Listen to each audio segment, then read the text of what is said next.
का शुरू हो गया है। तो लास्ट अभी तक जो हम लोग क्लास किए हैं, आई थिंक 3 क्लास हुआ है, जिसमें लोग अबाउट इनकम टैक्स पढ़े थे कि इनकम टैक्स क्या होता है ना, फाइनेंशियल ईयर क्या होता है, प्रीवियस ईयर क्या होता है, असेसमेंट ईयर क्या होता है, हेड्स ऑफ इनकम, पर्सन कितने होते हैं। तो 7 हम लोग जानते हैं।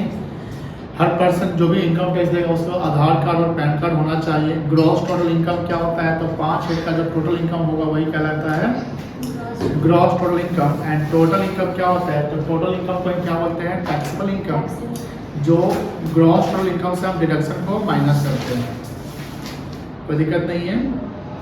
उसके बाद ये 5 हेड को थोड़ा सा ब्रीफ डिस्कस किए थे। उसका स्लैब लिमिट देखे थे कि इनकम टैक्स का स्लैब लिमिट क्या है।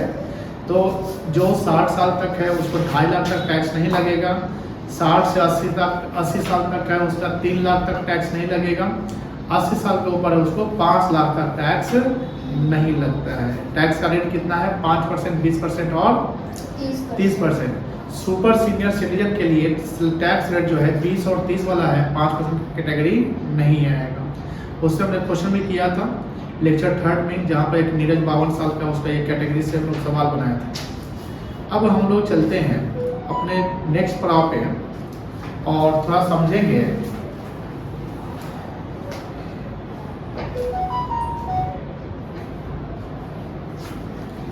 रेसिडेंशियल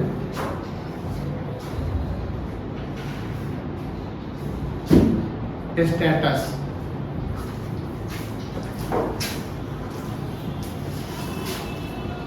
जो हमारा चैप्टर का नाम है residence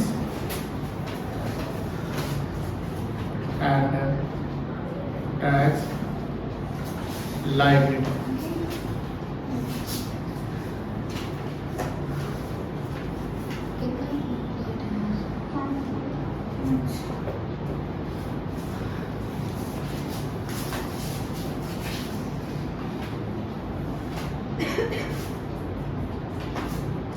residence and tax liability.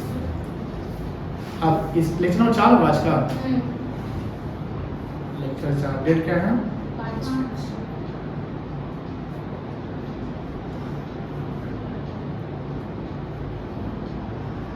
अब देखो ध्यान से। रेसिडेंस का मतलब जानते क्या होता है, जहां हम रहते हैं उसे बोलते हैं रेसिडेंस। इनकम टैक्स में ना इसका काफी इंपॉर्टेंस है। इनकम टैक्स किसका इंपॉर्टेंस है, रेसिडेंशियल स्टेटस का इंपॉर्टेंस है। इस पे भी एक सवाल मतलब एक सवाल बनता है आएगा, जहाँ पर कुछ इनकम दिए रहेंगे। जो पर्सन इनकम इंडिया में कमा रहा है, आउटसाइड इंडिया भी कमा रहा है, अब वो ये पूछेगा कि इंडिया में उसका टैक्स लायबिलिटी कितना बनेगा, कौन सा इनकम इंडिया में टैक्सेबल होगा, कौन सा इनकम इंडिया में टैक्सेबल नहीं होगा। तो अब हमें वहां पर उस पर्सन के रेसिडेंशियल स्टेटस को जानना पड़ेगा। और पर्सन रेसिडेंशियल उसका रेसिडेंशियल स्टेटस क्या है। इस पे 2-3 बार सवाल एग्जाम में प्रैक्टिकली आए हुए हैं। तो रेसिडेंस का मतलब हुआ कि कोई भी कंपनी मतलब कोई भी एसएससी। अब जब मैं वर्ड एसएससी बोलूं तो पर्सन पकड़ लो, पर्सन मतलब 7%, जिसका इनकम इंडिया में हुआ है, इंडिया के बाहर हुआ है, कहां हुआ है, उससे ज्यादा इंपॉर्टेंट होता है कि वो रिसाइड कहां कर रहा है। जैसे अभी वर्ल्ड कप का सीजन शुरू हो चुका है, वर्ल्ड कप चल रहा है, बहुत सारे फॉरेन प्लेयर्स इंडिया में आए हैं, बहुत सारे फॉरेन कॉम्पिटिटर, बहुत सारे फॉरेन जो ऑडियंस जो व्यूअर्स होते हैं वो, अब वो कितना दिन के लिए मैच देखेंगे, चले जाएंगे। अब मान लो कि मैं कुछ ऐसे भी पर्सन होंगे जो यूट्यूबर होंगे, जो इंडिया में आए वर्ल्ड कप भी देख रहे हैं और यूट्यूब वीडियो अपलोड कर रहे हैं और उससे उसकी कमाई भी हो रही है। मान लो 1 महीना इंडिया में रहा, उसका चला गया अपने कंट्री, तो इंडिया में रहकर भी तो यूट्यूब से पैसा कमाया। जब आप यूट्यूब से पैसा कमाते हैं या कुछ ऐसे प्लेटफॉर्म से पैसा कमाते हैं, या मान लो कि आप फॉरेन प्लेयर्स या फॉरेन का कोई भी सेलिब्रिटी है, कोई भी मतलब अच्छा चेहरे हैं और इंडियन कंपनी का प्रोडक्ट इंडोर्स करते हैं, जहाँ इंडियन कंपनी आपको पैसा दी, तो आपके लिए इनकम है। तो इनकम आपने कहाँ कमाया, इंडिया में कमाया, लेकिन आप इंडियन तो है नहीं, अब तो नॉन रेसिडेंट है, इंडिया में नहीं है, अब बाहर के हैं, तो वहां पर हमको वहां पर उसका रेसिडेंशियल स्टेटस चेक करना पड़ेगा कि वो रेसिडेंशियल कहाँ का है। लिखिए NSC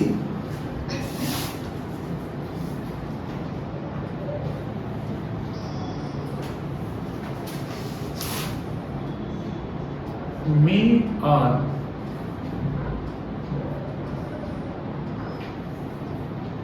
income in anywhere in world. He may earn income in India or outside India.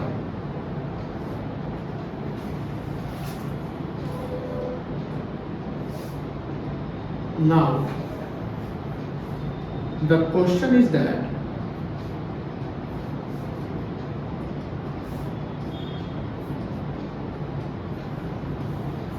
which income,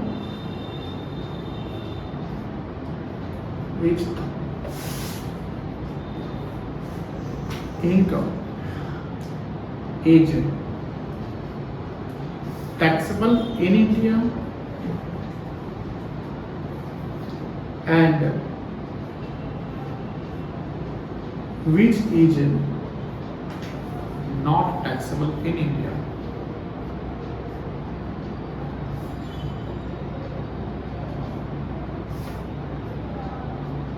कौन सा इनकम इंडिया में टैक्सेबल है, कौन सा इंडिया में टैक्सेबल नहीं है। For finding out the taxability of income in India,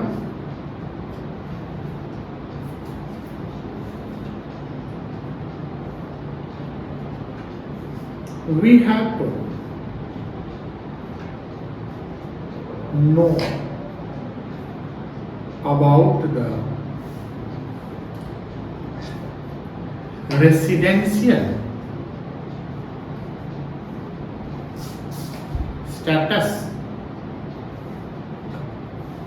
of the SSC.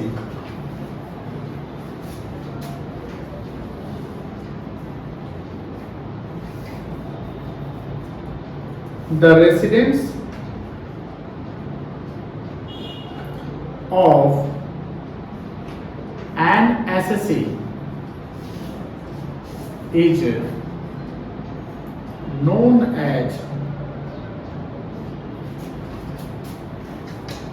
residential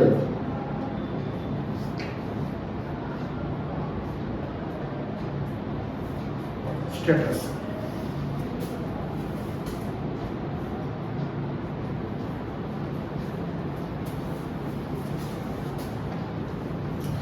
The residential status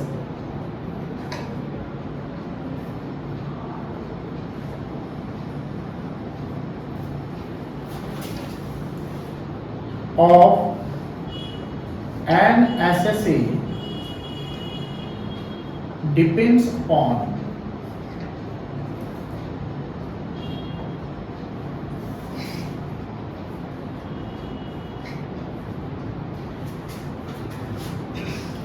the duration of stay in India or outside India. वो कितना समय इंडिया में रहा, कितना समय इंडिया के बाहर रहा, यही ड्यूरेशन को फाइंड आउट करेंगे और इसी से पता चलेगा उस एसएससी का रेसिडेंशियल स्टेटस। और रेसिडेंशियल स्टेटस जब पता चल जाएगा तब हम उसका इनकम टैक्स प्रॉपर कैलकुलेट कर सकते हैं कि कौन सा इनकम टैक्सेबल इन इंडिया है और कौन सा इनकम टैक्सेबल आउटसाइड इंडिया या नॉट टैक्सेबल इन इंडिया है। याद रखिएगा, कोई भी पर्सन जब इनकम जनरेट करेगा तो एक इनकम पे जो दो जगह टैक्स नहीं लगेगा। जैसे मान लीजिए कि शाहरुख खान दुबई गया, वहाँ परफॉर्मेंस किया, उसको वहाँ 10 करोड़ रुपया मिला, वो दुबई से घूम के आया, दुबई से आया पैसा लेकर, तो पैसा तो इंडिया में हो गया। वो मान लो कि इंडिया में रहता है तो रेसिडेंशियल स्टेटस इंडिया का हुआ। अब मान लो कि 10 करोड़ रुपये शाहरुख खान कमाया तो हो सकता है कि दुबई की सरकार टैक्स काट ली। अब भारत सरकार बोले कि भैया उस 10 करोड़ पे हमको भी टैक्स दो, तो डबल टैक्सेशन हो गया ना। डबल टैक्सेशन क्या होता है कि एक ही इनकम पे दो जगह टैक्स दे दिया। अब मान लीजिए कि यहाँ पर कोई क्रिकेटर आता है, मतलब पाकिस्तान का प्लेयर आया खेलने, ऑस्ट्रेलिया का, न्यूजीलैंड, सब क्रिकेटर आया, सबको यहाँ फी मिलेगा ना, ब्रांड इंडोर्स करेगा, बहुत सारी कंपनी पैसा देगी। आप देखिएगा छोटे छोटे प्रोग्राम में सब क्रिकेटर मिलेंगे आपको देखते हुए। अब पैसा क्यों जा रहा है? क्योंकि पैसे मिल रहे हैं, उसको इनकम हो रहे हैं। अब वो इनकम कहाँ इनकर्ड हो रहा है? इंडिया में। इनकम कहाँ जनरेट हो रहा है? इंडिया में। लेकिन अर्न करने वाला कहाँ का है? तो आउटसाइड इंडिया का है, वो तो पैसा लेके चल जाएगा। अब इंडिया सरकार, भारत सरकार बोले भैया आप इनकम यहाँ जनरेट किए, आप ऐसा टैक्स दे दीजिए। अब सरकार टैक्स यहाँ ले लिया, वो फॉरेन डायरेक्ट टैक्स देके पैसा जो बचा हुआ वो चल गया इंडिया, बाहर लेके अपना देश चला गया। अब वहाँ का सरकार बोलेगा तो रेसिडेंट इन मतलब ये क्या होता है, रेसिडेंशियल रेसिडेंट होता है अपने कंट्री का हो। अब तुम हमको इसी इनकम पे जो कमा के लाया उसका टैक्स दो, तो वो जो एसएससी तो परेशान हो जाएगा ना कि भैया वहाँ भी टैक्स वहाँ भी टैक्स, हमको एक ही इनकम पे दो जगह टैक्स। इसको बोलते हैं डबल टैक्सेशन। तो ये कोइंसिडेंस है, जो डबल टैक्सेशन का जो प्रॉब्लम है इसको अवॉइड किया जाता है। अब ये अवॉइड कौन करेगा? अब यहाँ की सरकार मांगे, वहाँ सरकार मांगे, तो सरकार में ही प्रॉब्लम है ना। इसलिए ट्रीटी साइन होता है। क्या साइन होता है? Treaty, TREATY, treaty. ट्रीटी मतलब होता है the agreement between two countries. दो देश की सरकार एग्रीमेंट करेगी, भैया हम जब इनकम पर टैक्स, जो इनकम पर टैक्स काटेंगे उसी इनकम पर आप टैक्स नहीं काटेंगे, हम अपना एडजस्ट कर लेंगे। तो जो पर्सन इनकम जनरेट किया है उस इनकम पे उसको अगर टैक्स देना होगा तो एक ही बार देगा, डबल टैक्सेशन नहीं होगा। समझ गए? चलो, तो क्या लिखता है? The residential status of an assessee depends upon the duration of stay. कितना पीरियड तक वो इंडिया में स्टे किया है या इंडिया के बाहर रहा है। चलिए एक फ्लो चार्ट बनाएंगे हम।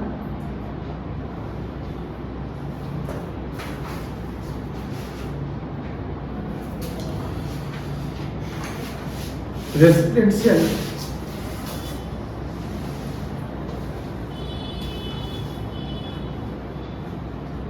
status of an SSC.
Resident, non resident, individual SSC का।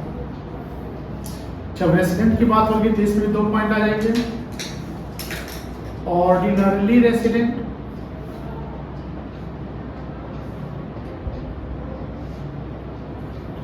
नॉट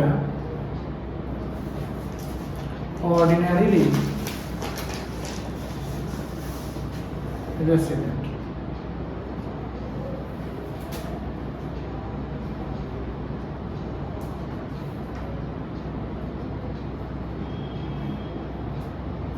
ये वाला इंडिविजुअल का ऊपर का लिख दिया ना, ऊपर करते हैं। नेक्स्ट है आपका HUF,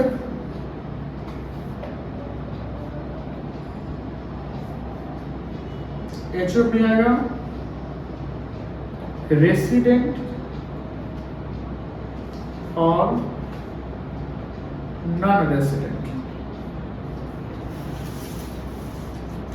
रेसिडेंट का मतलब वो रह रहा है इंडिया में, नॉन रेसिडेंट का मतलब इंडिया में वो नहीं रहा, कभी कभार वो आ जा रहा है। सर वो नॉट लिखे हैं, नॉट क्या बोल रहा है? Not ordinary. नॉट है, नॉट नॉट नॉन है। अच्छा ये ठीक है।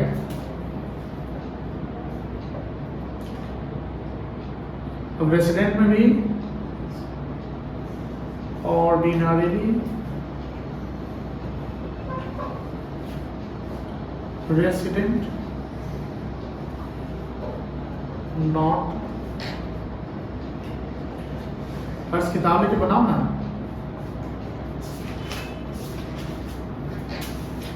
Not ordinarily resident.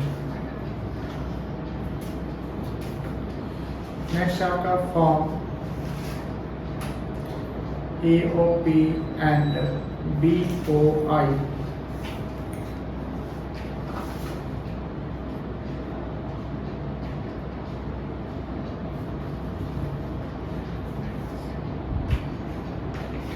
किसमें आएगा?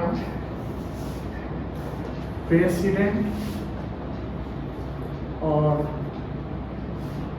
Non resident.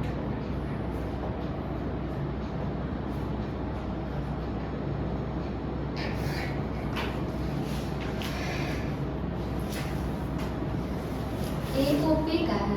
हाँ, कंपनी। इसमें आएगा रेसिडेंट और नॉन रेसिडेंट।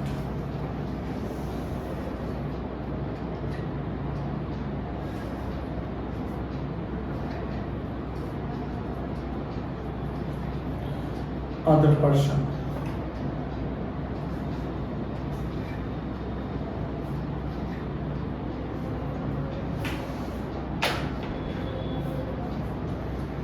रेसिडेंट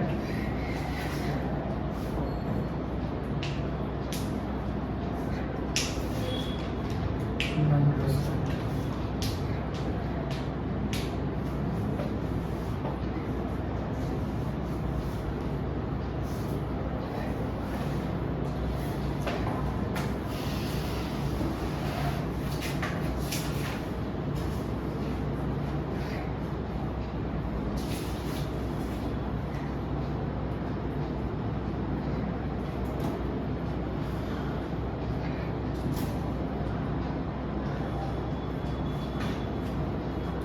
लिख लिया?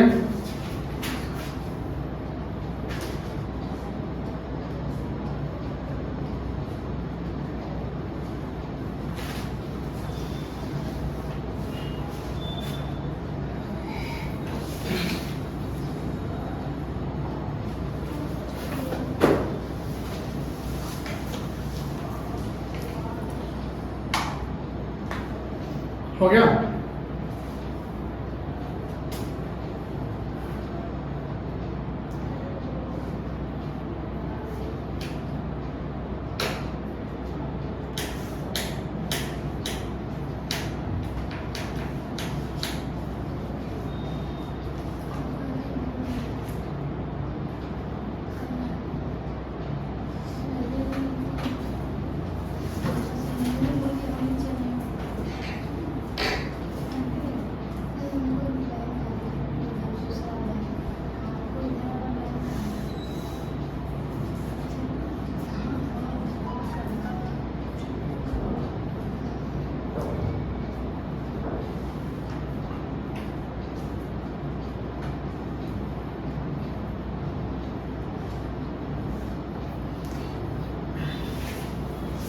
हो गया?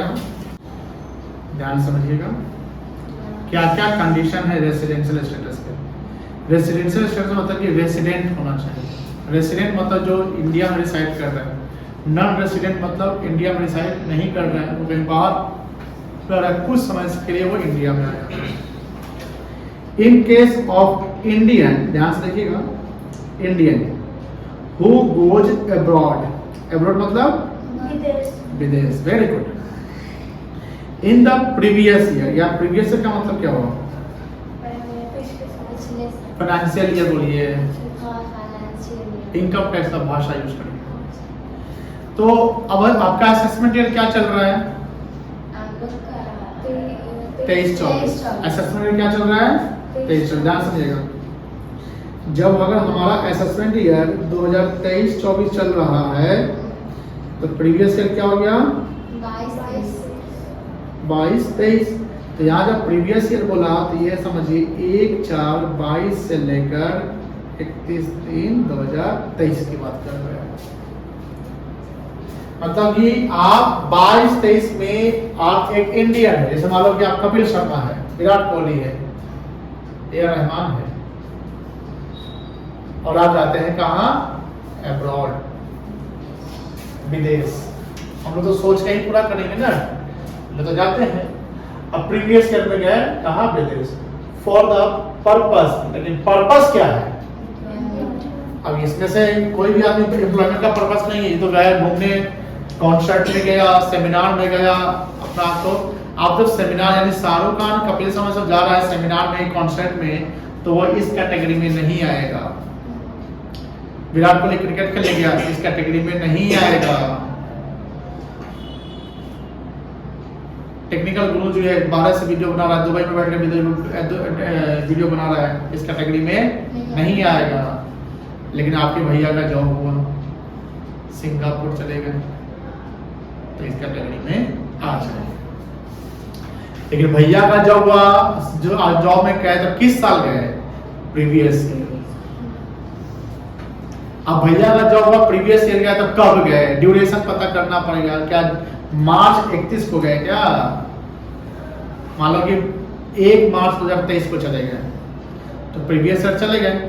तो प्रीवियस ईयर में 1 मार्च 2023 को गए, तो 1 महीना कितना बाहर गए उस साल में?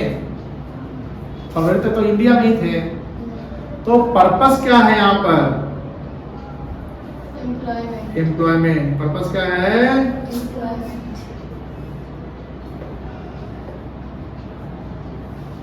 एम्प्लॉयमेंट। नौकरी करने के लिए आप विदेश जा रहे हैं। आप सीए निकाल लिए, क्वालिफाई करके एमपी निकाले, आपका बड़ी कंपनी प्लेसमेंट दी। या ये भी हो सकता है कि एक इंडियन एम्प्लॉय कोई इन्फोसिस में काम कर रहा है, और इन्फोसिस कंपनी उसको बोलती है कि आपसे तुम अमेरिका में काम करेगा, हमारा ब्रांच वहां पे, तो वो भी इस कैटेगरी में आ जाएगा। ठीक है ना? अब यहां बोलता है 2 कंडीशन। कंडीशन 1 बोलता है कि आप रेसिडेंट कब कहलाइएगा?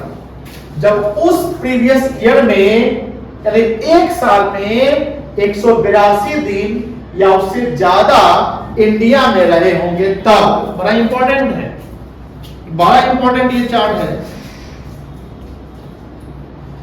आप जैसे आपके भैया गए, मान लो जनवरी में गए, तो जनवरी से पहले मान लो कि दिसंबर तक वो इंडिया में रहे, तो अप्रैल से दिसंबर 9 महीना होता है। अब 9 महीना होता है, एवरेज 30 दिन का, तो 270 दिन हो गया। कितना दिन हो गया? तो 270 दिन हो गया, तो वो क्या कहलाएगा? रेसिडेंट कहलाएंगे, वो इंडियन रेसिडेंट कहलाएंगे। क्या कहलाएंगे? Indian resident. इंडियन रेसिडेंट के लिए आपको 182 दिन या उससे ज्यादा, सर पूरा 182 दिन बाद तब तो इंडियन कहलाएंगे, रेसिडेंट कहलाएंगे। बड़ा इंपॉर्टेंट है, एग्जाम पूछता है, प्रैक्टिकल में सवाल आता है। 2019 के 20 में प्रैक्टिकल में सवाल आया था कि ये 4 न्यूमेरिकल सब जोड़ घटाव करने वाला, आईए वो पूछ दिया था इसका सवाल। तो वो है कि गया है जापान गया, फिर इंडिया आया। अब वो ऐसा नहीं करेगा, गया जापान इतना तारीख को, फिर जापान से यहाँ आया, फिर इंडिया में इतना दिन रहा, फिर इतना मलेशिया चल गया, फिर आया, ऐसे कर देगा। अब कैलकुलेट करिए, पीरियड निकालना पड़ेगा। ऐसा क्वेश्चन पूछा है, बताते हैं आपको। ये भी जरूरी है, क्योंकि अगर एग्जाम में आया तो न्यूमेरिकल चक्र में फंस सकते हैं। क्वेश्चन बैंक कहाँ है? क्वेश्चन बैंक देखिए 2021 में पूछा था सवाल, क्वेश्चन नंबर 6 पूछा था 21 में। एक पर्सन यूएसए में 1/4 से इंडिया में आया 25 नौ पैसे से, इसका जवाब लिखना है तो पूछता है, ठीक है ना। चलिए, तो पहला कंडीशन पूरा हो गया। तो पहला कंडीशन क्या बोलता है? Must remain in India for at least 182 दिन। पूरा अगर 182 दिन रहोगे तो इंडियन कहलाएंगे आप। Date during the previous year, previous मतलब फाइनेंशियल ईयर, तो 1/4 से 31 आपके लिए है। इस बार इनकम टैक्स में कैपिटल का सवाल आया है, जिसमें 2-3 साल पहले वाला सवाल को कर डाल दिया, मतलब असेसमेंट ईयर भी चेंज नहीं किया। आपको जो इनकम टैक्स का सवाल एग्जाम में आएगा तो हमेशा अपडेटेड सवाल आएगा, जैसे 23-24 असेसमेंट ईयर का आएगा। लेकिन कभी हो सकता है कि उसका दिमाग फिर उड़ गया है, नहीं आता है, वही कॉपी करके रख देंगे। तो जब सवाल अगर इसमें 20 से 22 से कैसे दे तो उसी के अनुसार बना दीजिएगा, ठीक है ना। चलिए, तो ये कंडीशन क्लियर हो गया। दूसरा कंडीशन क्या है? दूसरा कंडीशन है कि this condition is not practicable for individual covered in this form. मतलब कि ये कंडीशन नंबर 2 में क्या है? 4 साल का कहानी आ जाएगा। कि अगर ड्यूरिंग 4 साल, अब देखो 4 साल का कहानी किसके लिए आएगा? उसके लिए आएगा जो इंडिया में, इंडिया के बाहर फिर आता है, फिर जाता है, ऐसे वाले के लिए। आप तो नौकरी करने के लिए जा रहे हैं। नौकरी जो होता है, जो आप नौकरी करते हैं तो वहां तो आप शिफ्ट हो गए ना। जैसे मान लो कि एक अमेरिकन का नौकरी इंडिया में होता है, तो इंडिया में नौकरी करेगा, तो अमेरिका जाएगा, आएगा, ऐसे करेगा। वहाँ 6 महीना 5 महीना पे एक बार घूमने जाएगा, 4 दिन के लिए गया, फिर आ गया। अब भैया आपके दिल्ली जॉब करते हैं तो यहाँ फेस्टिवल में आएंगे कि हमेशा आते जाते रहेंगे? नहीं आते जाते रहेंगे। लेकिन जो टूरिस्ट है, हाँ, जो बिजनेसमैन है, जैसे अंबानी हो गया, नारायण मूर्ति हो गया, अडानी हो गया, इनका बिजनेस है तो घूमते रहते हैं 5 दिन। यहाँ शाहरुख खान सब हो गया, तो शाहरुख खान, सलमान खान इस कैटेगरी में नहीं आएगा, वो आएगा दूसरे कैटेगरी में। तो पहला कैटेगरी क्लियर हो गया। तो पहला कैटेगरी क्या है कि एक इंडियन, या क्या बात बोल रहा है? इंडियन जो प्रीवियस ईयर में विदेश गया है नौकरी के पर्पज से, उस केस में वो अगर 182 दिन से ज्यादा इंडिया में रहा है तो वो रेसिडेंट कहलाएगा। लेकिन सर अगर 182 दिन से कम रहा तो वो नॉन रेसिडेंट कहलाएगा। मान लो फिर मई में ही चला गया, 1 महीना रहा, चल गया और वहीं रह गया, तो नॉन रेसिडेंट। ये कंडीशन किस चीज के लिए है? रेसिडेंट के लिए है, नॉन रेसिडेंट के लिए नहीं है। Second, in case Indian citizen और person of Indian origin who being in abroad comes to visit in India during the previous year। जैसे मान लीजिए कोई इंडियन है, जैसे बहुत सारे जैसे है ना विदेश में रहता है, ध्रुव राठी है, अभी जो एनडीटीवी का जो था पत्रकार रवीश कुमार, वो भी अमेरिका रह रहा है। अभी सब पैसा कमा के सोचता है कि इंडिया में खतरा है तो बाहर रहता है, एंटी इंडिया स्लोगन बजाता है, मान लो ऐसा कुछ करता है। ध्रुव राठी भी विदेश रहता है, और भी बहुत सारे इंडियन है लेकिन बाहर रह रहा है। हाँ, इंडिया के हैं यार, आप इंडिया में रहे हुए हैं लेकिन अभी आप फिलहाल बाहर रह रहे हैं। बात समझ रहे हैं? अब या एक और कहानी, इंडियन ओरिजिन। देखो इंडियन और इंडियन ओरिजिन में अंतर हो गया। इंडियन ओरिजिन हो गया आपका कहीं ना कहीं इंडिया से लगा, मतलब ओरिजिनेशन, जन्म से आप, जैसे सुंदर पिचाई इंडियन ओरिजिन है। आपका जो नारायण मूर्ति की जो बेटी है वो इंग्लैंड रहती है, अक्षता मूर्ति वो इंडियन ओरिजिन है। सत्य नडेला, बहुत सारे ऐसे हैं जो बाहर रहते हैं काफी समय से, उनका पूरा जब जीवन बचपन जो है वो शादी भी आप वही है, लेकिन वो इंडियन ओरिजिन है।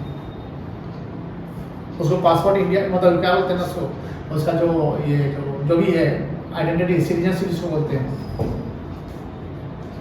वो इंडिया का नहीं बाहर का, लेकिन ओरिजिन कहाँ का है? इंडिया। तो सवाल हुआ है कोई भी इंडियन सिटीजन या इंडियन ओरिजिन जो कहाँ रहता है, बेगिन कहाँ रहता है, विदेश रहता है, लेकिन वो विजिट करने कहाँ आया, इंडिया। जैसे G20 हुआ अभी होगा,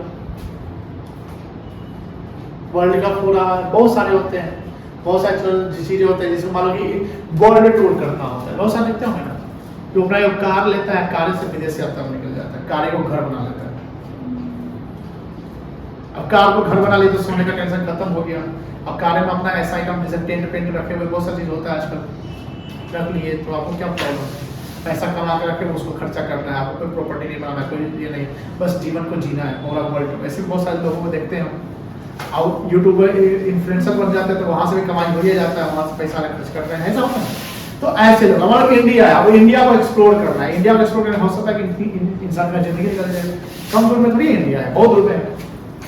वो विजिट करने कहाँ आया, इंडिया। कब आया, प्रीवियस प्रीवियस ईयर में आया। फिर प्रीवियस ईयर क्या हुआ, 1/4/22 से 31 दिन थे। ध्यान समझिएगा बेटा, पर डिटेल में पढ़ा रहे हैं, धीरे-धीरे पढ़ा रहे हैं, समझ जाएंगे तो फिर आगे आसान हो जाएगा।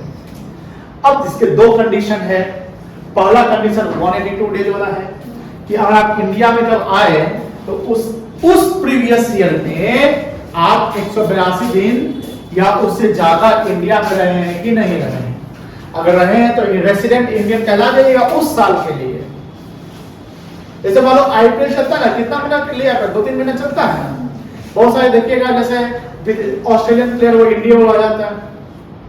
ग्लेन मैक्सवेल की वाइफ इंडियन है क्या, हमारा तो अपना ससुराल रह गया, हमारा क्रिकेट में खेला ससुराल रह गया, तो फिर तो ऐसा होता है, क्या होता है। बहुत सारे पाकिस्तानी प्लेयर चाहते हैं कि हमारा इंडिया में रहे, उन्हें चाहते हैं कि हम अपना देश रहे। उसका तो ख्वाब रहता है कि भाई इंडिया में आना, जैसे कमाई हो जाता है या खतरा भी कम है, बट जो भी है।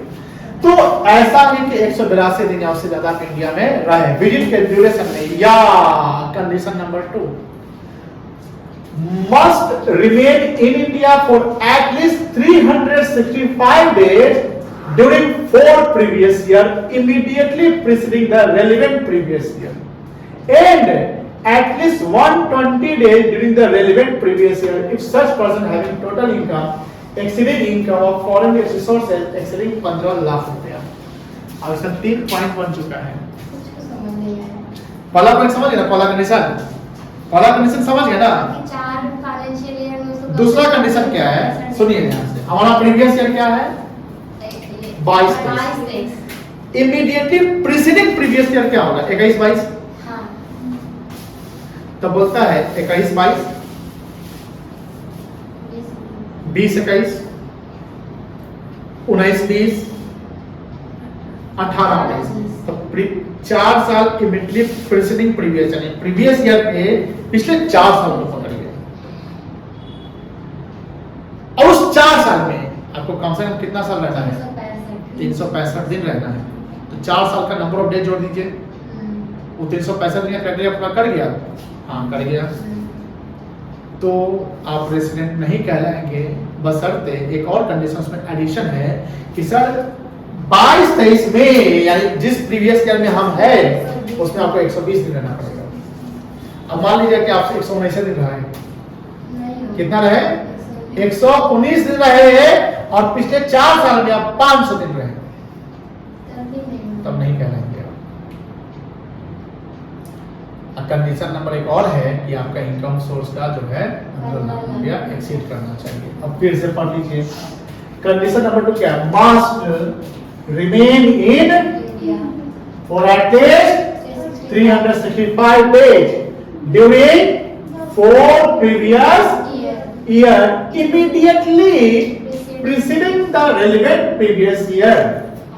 रेलेवेंट प्रीवियस ईयर में 22-23 है ना, तो 22-23 का रेलेवेंट प्रीसीडिंग कितना है, 4 साल चल जाएंगे। तो 22-23 का 21-22 हुआ, 20-21 हुआ, 19-20 18-19 हुआ, यही ना हुआ। एंड यहाँ वर्ड लिखा हुआ है, और रहता तब बात चेंज हो जाता।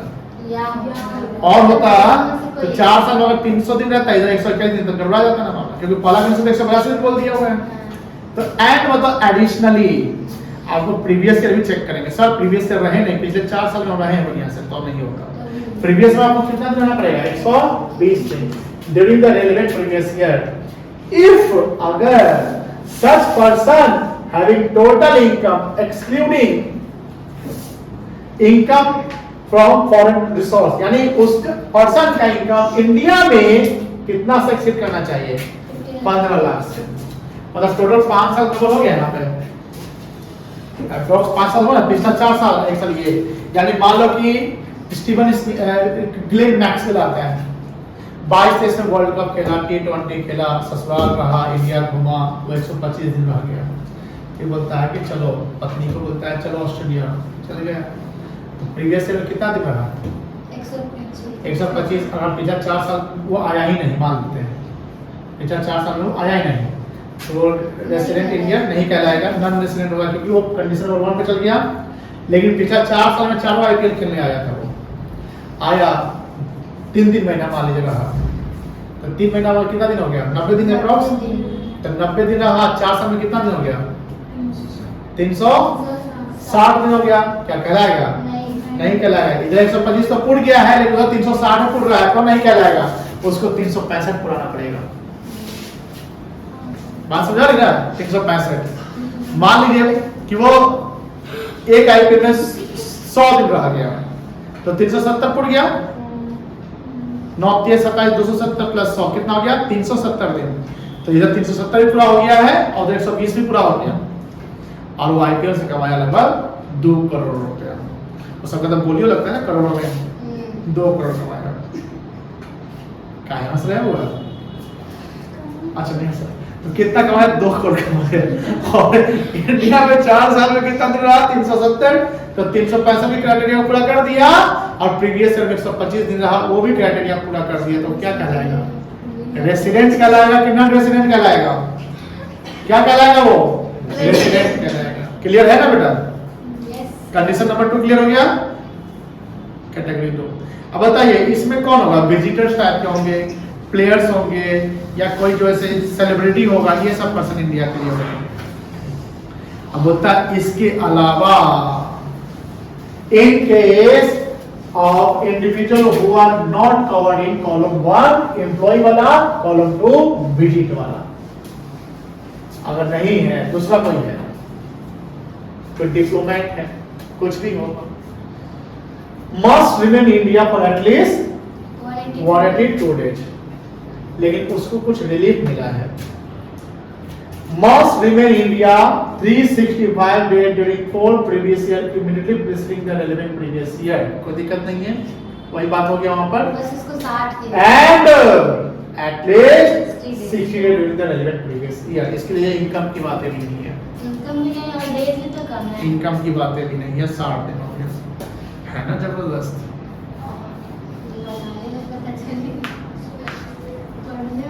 क्लियर है,